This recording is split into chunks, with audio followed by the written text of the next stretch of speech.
Boruto has battled with extra-dimensional monsters and even fought against the 7 ninja swordsmen of the mist. But in this week's episode, he faces his greatest challenge: a parent-teacher conference.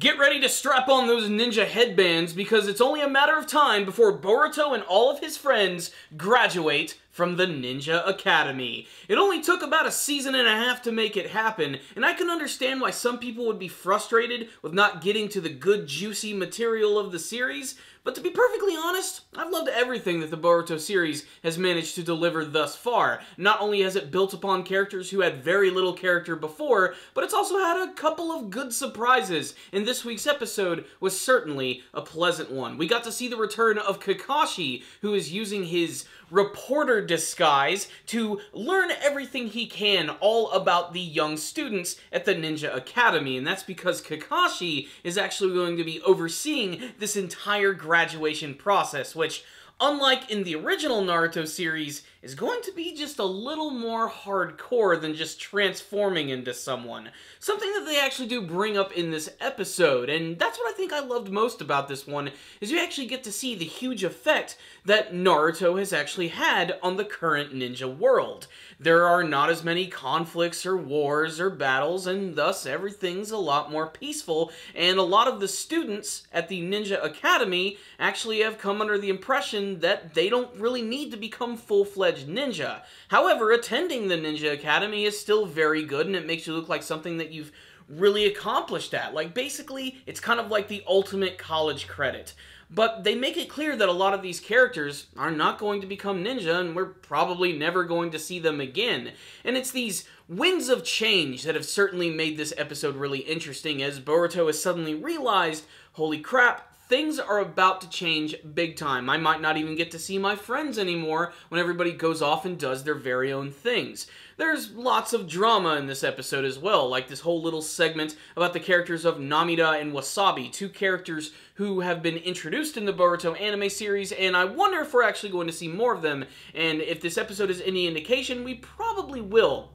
As there is this one scene where Namida claims that she's not going to become a full-fledged ninja, she's going to stay with her family and try to help them out with all of their problems, which of course causes Wasabi to go completely insane, and it's very obvious that these 2 characters are more than just best friends with one another. Honestly, though, it leads to the scene which is probably, to me, I think the most impactful of the episode, which is Sarada Uchiha demonstrating why she's going to make such a great Kage in the first place. She's actually able to act as a mediator between these 2 and realizes that Namida does, of course, want to become a ninja. We get to not see any of this. It's all off-screen and everything, but it really shows that she is going to be a very compassionate Kage for the village and is going to be able to look out for the best interests of others and ensure that everybody really gets what they want at the very end of the day. It's a very heartwarming scene, and what I love most about it is that it was actually Boruto who inspired Sarada to do this. And that leaves Boruto with the ultimate question. What does he want to do, personally, as a ninja? I mean, being a ninja in this current storyline of Naruto, or really Boruto, really, is very different than it was in the original Naruto series. And I love that we get a lot of different perspectives on that in this episode. I love Boruto talking to his mother Hinata about why she became a ninja in the first place, and it's really just because when they were younger, it was just something that they were sort of born into. It was something that was expected of these characters, but now that they're living in this more peaceful world, ninja might have an entirely different purpose, and Boruto himself struggles to find out what that's going to be throughout the entire episode. And we get lots of montage sequences of all of the other characters who are going through these parent-teacher conferences, which I'm glad we just sort of skimmed through them. I didn't want that to be the entire episode right there, and there's even a few other surprises, like the return of freaking Orochimaru. Since this is going to be a parent-teacher conference, of course Mitsuki's parents are going to have to come into town, and his parent is Orochimaru, who I still can't believe they let this guy just walk around. Even Shikamaru is like really freaked out when he sees them in the office talking to Naruto so casually, but Naruto's willing to let him do his own thing as long as Yamato keeps tabs on him and he doesn't try to do anything incredibly crazy like try to take over the world like a Saturday morning cartoon villain. Kind of like what he used to do back in the day. But seeing Orochimaru around is a really, really freaking strange. And unfortunately, we didn't get to see like more interaction between him and Mitsuki, which we barely really even seen in the series at all. I'm really interested to see more of like what their dynamic is like, just to see how Mitsuki reacts to him. And again, Mitsuki's another one of those fantastic characters from this episode that left a pretty big impact, as Boruto has really been changing his entire perspective on everything. And of course, when Boruto decides to stay behind and become a ninja and spend more time with his friends and have fun, Mitsuki plans to pretty much do the exact same thing. I really do love the character of Mitsuki, though. I mean, in many ways, he's kind of a very quirky blank slate, but I just see a lot of potential for the character, not only just in his actual characterization, but for what he's going to be able to do as a freaking ninja in the future. I mean, just imagine some of the crazy stuff that's going to go down with him. So really, there's like a million other details about this episode. Like, believe it or not, this was a simple episode, but it was jam-packed with some pretty good content. Like, the return of Kakashi, for one. Like I said, he's his reporter disguise. His name is Sukeya, and he's like the reporter that just tricks everyone, and it's hilarious. And they reveal at the very end that he's going to be like sort of in charge of the entire graduation exam.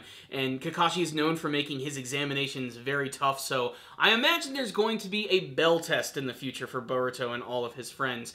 But that truly remains to be seen. However, the preview for the next episode shows that things are going to get pretty freaking rough and old school. They might even be going back to the grounds of the Chunin exam, the forest of death and throwing down in there. I think that would be pretty freaking cool. It looks like some of the other teachers are going to be involved as well as Anko.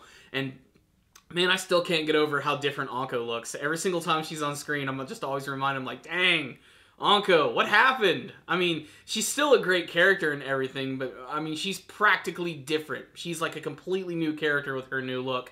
But hopefully we'll get to see her do something. It looks like in the preview that might actually happen, so I'm very excited for that. And that makes sense, as she was one of the proctors of the Chunin exam in the original series, so that'd be really cool. So what's the rundown on this week's episode of Boruto? This one was another actually good episode, which I'm really glad that they did a little bit of like a breather before we moved on to the next arc of the series, because of how the Hidden Mist arc ended with that amazing fight.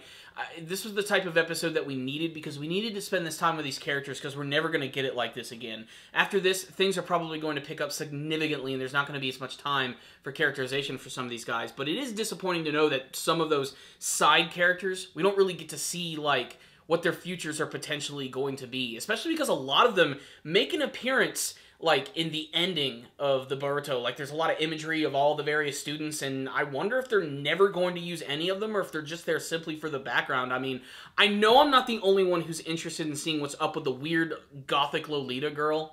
I mean, she sticks out like a sore thumb in this series, so I'd really like to see what her deal is. Not to mention a couple of the other side characters, like the bald kid with the giant eyebrows. Why isn't he going to be a main character? Instead, he's just gonna go off and do his very own thing and work at a temple. I don't know. It's really weird. I mean, it's not like they even developed these guys. I don't even know what their name is, but still, I'd really like to see more of what they could do with them. But this episode right here was just more of seeing like what has happened to Naruto's world and how different it is from the past, and how it's having a huge effect on what's going on right now in the present. And in many ways, it's sort of prepping us, because we all know that things are eventually probably going to get worse with a lot of confrontations in the future. The first episode of Boruto, if that's any indication, we know that things are going to get very serious, just like they were in the original days. How that's going to happen, though, is still something of a mystery, and I can't wait to continue to enjoy this wonderful and fun ride. If you wanted more Naruto stuff, check out the Boruto anime series. It's pretty good, and this episode hit right here. Also, there are little details in this episode that I love. Like, they continue to, you know, stress the fact that Boruto and Naruto's relationship is very strained. I mean, even at the parent-teacher conference, only Hinata shows up.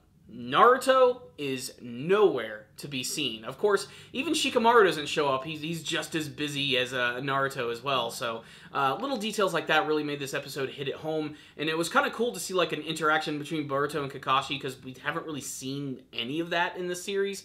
And he didn't even realize it. So he's going to get like a really warm introduction to his character in the next episode, which I can't wait to see. Anybody who knows me really well knows Kakashi is my favorite character.